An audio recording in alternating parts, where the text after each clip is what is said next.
રાજકોટની ધરોહર લોકમેળાની તૈયારીઓ પૂરજોશમાં છે। રાજકોટ જિલ્લા કલેક્ટર માટે આ મેળો પડકારરૂપ બની રહેશે। ટીઆરપી ગેમ ઝોન અગ્નિકાંડની દુર્ઘટના બન્યા પછી આ પહેલો મેળો યોજાવાનો હોવાથી સાવચેતી પર વધુ ભાર મૂકવામાં આવ્યો છે। કલેક્ટરે જાહેર કરેલી એસઓપીના કારણે રાઇડ સંચાલકો હરિજાનો બહિષ્કાર કર્યો હતો। ખાનગી મેળા સંચાલકો શું નિયમનું પાલન કરશે?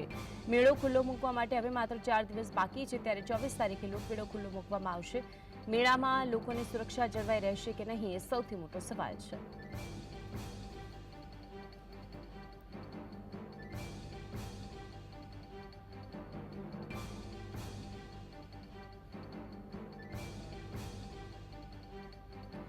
તો આજે અંગે વધુ માહિતી માટે રાજકોટથી સંવાદદાતા લકીરાજ જોડાઈ ગયા છે। લકી, ટીઆરપી અગ્નિકાંડ થયું તે પછી પહેલા મેળાની શરૂઆત થવા જઈ રહી છે, પરંતુ રાઇડ સંચાલકો હતા કે જેમણે તો હરાજીનો બહિષ્કાર પણ કર્યો હતો। વિગતો શું છે સમગ્ર?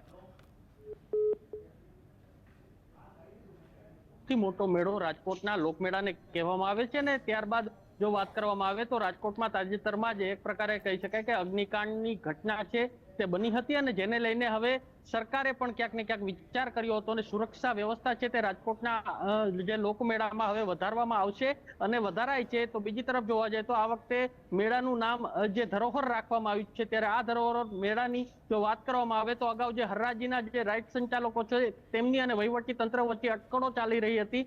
રાઇડ જે મૂકવી કે કેમ તેને લઈને, તેની હરાજીને લઈને, પ્લોટ વેચણીને લઈને જે અટકળો ચાલી રહી હતી અને ત્યારબાદ હરાજી તેમના દ્વારા જે મોકૂફ રાખવામાં આવી હતી અને જે રાઇડ સંચાલકો જૂના હતા તેમના દ્વારા જે હરાજીમાં ભાગ નહોતો લીધો। તો બીજી તરફ કહી શકાય કે જે નવા જે ખાનગી મેળાના જે સંચાલકો છે તેમના દ્વારા હવે આ જે ભાર છે તે સંભાળવામાં આવ્યો છે। હું આપને સીધા જે દ્રશ્યો છે હું આપને દેખાડવા માંગીશ કે કહી શકાય કે જે રાજકોટનો જે લોકમેળો છે કે જેની તૈયારીઓ છે તે શરૂ કરી નાખવામાં આવી છે। જે તમામ જે તાબડતોબ જે તૈયારીઓ છે જે કરી નાખવામાં આવી છે। જો વાત કરવામાં આવે તો રાજકોટ શહેરના જે 15 થી 20 લાખ લોકો છે તે અહીં જે ઉમટી પડતા હોય છે અને આ જે મેળામાં ઉમટતા હોય છે, ત્યારે કોઈ પણ પ્રકારની કચાશ ન રહી જાય તેની તકેદારી રાખવામાં આવી છે।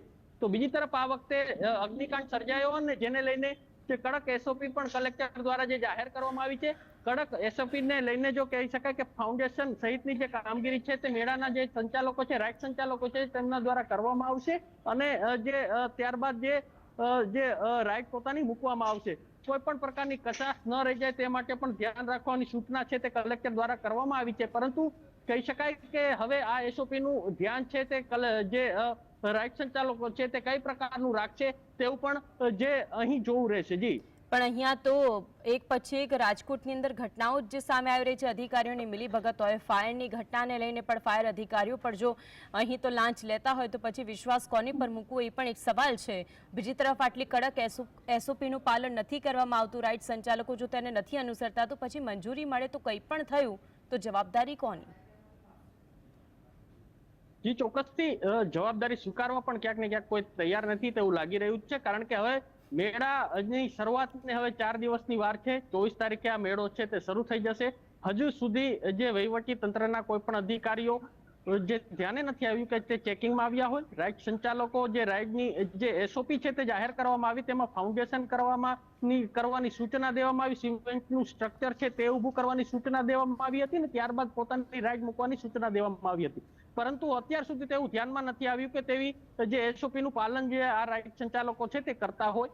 જે અગાઉના રાઇડ સંચાલકો હતા તેમના દ્વારા પણ આ એસઓપી ના કહેવામાં આવી હતી। ત્યારબાદ શું ખરેખર વહીવટી તંત્રએ, જિલ્લા કલેક્ટર પ્રભવ જોશી આ એસઓપીમાં સુધારો કરી રહ્યો છે અને પાટલા બારણેથી આને જે કડક જે એસઓપી ક્યાંક ને ક્યાંક ઘટાડીને જે જૂના નિયમો હતા તે લાગુ કરી દેવાની છૂટ આપી છે, ત્યારે ઘણા બધા પ્રશ્નો છે તે અહીં ઉભા થઈ રહ્યા છે। જો કે હવે જે ભીડ છે તે પણ રાજકોટમાં જે બહુ મોટો જે પ્રશ્ન છે તે બની રહે છે। એક હવે સવાલ કઈ લખી પ્રકારે રાઇડ સંચાલકો જે પોતાની રાઇડો તો અહીં લઈ આવી ચૂક્યા છે, રાઇડ શરૂઆત પણ થઈ જશે, પરંતુ તેના ફિટનેસ સર્ટિનું શું આ બધી જ રાઇડો ફિટ છે ખરી?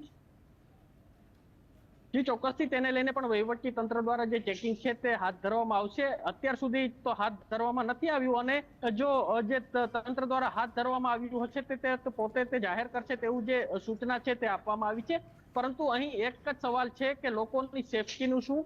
અગ્નિકાંડ જેવી ઘટના તેનું જે પુનરાવર્તન ન થાય તેનું પણ જે વહીવટી તંત્ર દ્વારા હવે ધ્યાન રાખવામાં આવે તો સારી બાબત છે, કારણ કે 15 થી 20 લાખ લોકો આ મેળામાં ઉમટી પડે છે, ત્યારે કોઈ પણ પ્રકારની દુર્ઘટના ન સર્જાય તેની તકેદારી તંત્ર દ્વારા રાખવામાં આવે તેવી ક્યાંક ને ક્યાંક વાત કરવામાં આવી રહી છે. જી બિલકુલ લકી, આપ જોડાઈને વિગતો જણાવી તે બદલ આપનો આભાર.